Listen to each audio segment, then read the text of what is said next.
তিন শ্রেণীর ব্যক্তির বিরুদ্ধে আল্লাহ বলেন আমি নিজেই কিয়ামতের দিন মামলা দায়ের করব। I will be against them in the day of judgment. Three categories of people I will be against them in the day of judgment. তিন শ্রেণীর লোক কিয়ামতের দিন তারা ছাড় পাবে না। আল্লাহ বলেন আমি নিজেই তাদের বিরুদ্ধে মামলা দায়ের করব। এর মধ্যে এক শ্রেণীর লোক হচ্ছে রাজুলুন ইস্তাআজারা জিরান ফাস্তাউফা মিনহু ওয়া লাম ইউতি আজরা।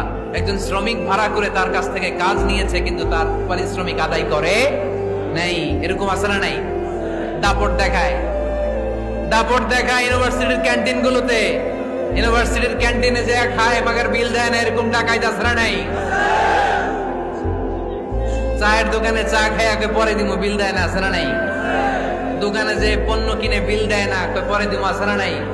কিয়ামতের দিন আল্লাহ তোরে মাস্তানি ছুটাবে, চিল্লা এখন ঠিক কিনা? আনা খাসমুহুম, আমি নিজেই তাদের বিরুদ্ধে মামলা দায়ের করব। কথাটা কার? এজন্য বিশ্বনবী বললেন খবরদার, মেহনতি মানুষ, খেটে খাওয়া মানুষ, এদের দোয়া কবুল হয়ে যায়। আতুল আজিরা আজরাহু ক্বাবলা আন ইয়াজিফা আরাকুহু। খবরদার, বিশ্বনবী বললেন শ্রমিকের ঘাম শুকিয়ে যাওয়ার আগে তাদের পারিশ্রমিক মিটিয়ে দাও। বিশ্বনবীর বিখ্যাত হাদিস, আতুল আজিরা আজরাহু ক্বাবলা আন ইয়াজিফা আরাকুহু। শ্রমিকের ঘাম মাটিতে লাগার আগে, শুকিয়ে যাওয়ার আগে তাদের পারিশ্রমিক মিটিয়ে দাও। কেননা তারা যদি বদদোয়া করে তোমার জীবনকে জাহান্নাম বানিয়ে দিবে কে?